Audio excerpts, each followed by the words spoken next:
Hello nerds, welcome to the Clips channel. This is a clip, as if the channel name was not specific enough. This clip specifically comes from a show that I do over on the main channel called The Week in Nerddom. We are going to be talking about comic books and books, very specifically in this clip. So news from the last week that has to do with everything comic books and books. Generally more on the comic book side, because the books side of things is kind of a little bit more slow going when it comes to nerdy content, but we do still cover it. So that being said, I appreciate you joining me. Let's get into the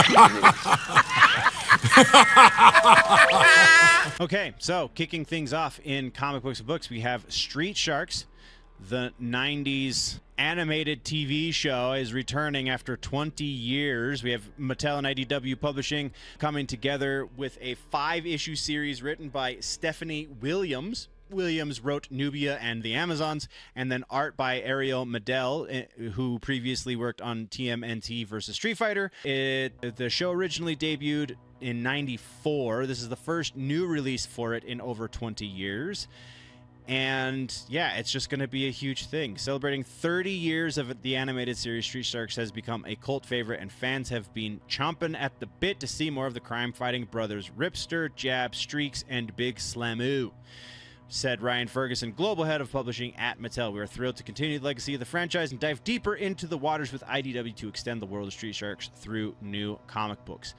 That is great. I am here for it. Let's freaking go. All right, so next on the list for comic books is... Oh no, I just lost my place. Comic books, there we go. Is this one. No reading ahead, class. All right, so next up is Athon and Vault. Athon is a new upcoming publisher, new book publisher that primarily focuses on science fiction and fantasy, as well as audiobooks. They've acquired a majority stake in Vault Comics, according to Forbes. Athena and Vault previously partnered for other adaptations of each other's material. They now partnering even more. Vault continued to be run by CEO Damian Vossel and CCO Adrian Vossel, while Athon's Rhett Bruno and Steve Below will be joining the Vault board. Terms have not been discussed with the public. Previous Vault investors include Jeff Ubin, UTA Crush Ventures, and Metallica / Black Squirrel Partners, who will all also continue to be involved in the venture. Currently, they have a bunch of music crossovers involved, not the least of which being the new comic book from Post Malone called Big Rig, which is interesting. They also... Athon Books is a fast-growing publisher, with such authors as Paul Anthony Jones, Joshua Gayu, Rick Partlow, and actor Lou Diamond Phillips. They have also partnered with Webtoon to create scrolling adaptations of their various series. So yeah, pretty big acquisition, and not really full-on acquisition, but close in the world of comic books, especially in the world of indie comic books. Next up in the list is Nightmare. Let's talk about the Nightmare Before Christmas. Zooming in. Graphic novel. Sorry, I can find words, I promise. So there is a graphic novel adaptation of a previously released novel that is based on Nightmare Before Christmas. So the previously released novel, it was a spin-off of the Nightmare franchise, written by Shay Earnshaw, called Long Live the Pumpkin Queen. It is now being adapted through Dynamite Entertainment. And the author is Liz Marsham. She's going to be adapting the novel into the graphic novel. Art is going to be coming from the likes of Alessio Petillo and Ismael Canale, who are working on some really fantastic art for this. It's pretty intense. And then the cover art is coming from Jill Thompson, who has previously worked on the Sandman series as well as Scary Godmother. This looks like it's going to be freaking awesome. Basically, the story here, the real quick synopsis of the tease into the book. Graphic novel begins after the film, with Sally escaping the domineering clutches of Dr. Finkelstein and marrying Jack, her true love. Sally is officially the Pumpkin Queen of the realm, but as much as she loves her skeletal husband and closest friends, the imposing public spotlight and weight of her newfound royal responsibilities feel like a new form of captivity. Everything begins to unravel and spool out of control when Sally and trusty ghost dog Zero discover a hidden doorway leading to the previously unknown Dreamtown.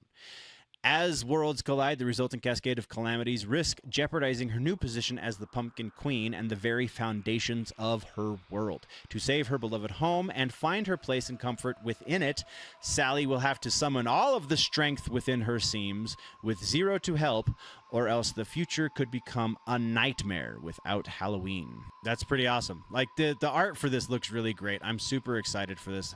I really dig. Oops. That's not right. No! I just lost it. Oh, no. All right. Well, I think that's the end. Oh, no, we have one more. Of course we have one more. So that means I have to go open this. Oh. Where the hell are you? Right. There it is. So our one more, if I can find the app to open it properly. There we go. Make sure that that's still working on the screen. It sure is. One more comes from Mark Millar.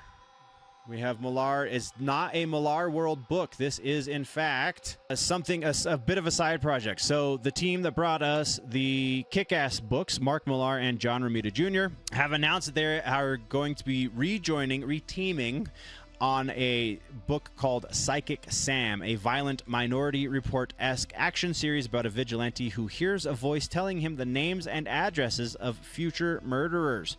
There is a Kickstarter campaign going right now. You can find a link to it in the show notes. The Kickstarter's doing super well. Their original goal was £20,000. They are just over £22,000 at this point, so that's pretty awesome. Real quick tease for this one is Sam Nicoletti hears a voice in his head the day before something bad happens. The voice tells him the name and address of a murderer, and if he ignores this voice, an innocent person dies. At first, he thought he was crazy, but as the bodies start building up, he realizes he needs to do something, and after a while, he hears about a murder that's so horrific, he needs to intervene. What would you do in this situation? You call the cops and they think you're crazy because nothing bad has happened yet. But unless you take matters into your own hands, innocent people are going to suffer. And then arguably, if you do take matters into your own hands, then still innocent people will suffer because the person who was going to commit this crime has yet to commit this crime and therefore is still innocent. So you got to find a creative way to stop him from committing the crime, right? I doubt that's the way they're going to take it, but either way, we have Mark Millar and John Romita Jr. teaming up again. Really interesting is that they were trying to bring Millar into the DC Marvel crossover to write a Superman story, but when he sat down to write it is when he got to this point. So yeah, super interesting. That, I believe, is the end. Let's go back to the notes. That is what we have for comic books. Let's move now into the TV. Thank you very much, nerds, for tuning in. If you want to level up your nerdy, geeky, pop culture knowledge, then don't forget to subscribe and do all of the things. Go check out the main channel, Generally Nerdy, for the larger portion. Again, you get all of the sections into one convenient video over on Generally Nerdy. The name of the show is The Week in Nerddom.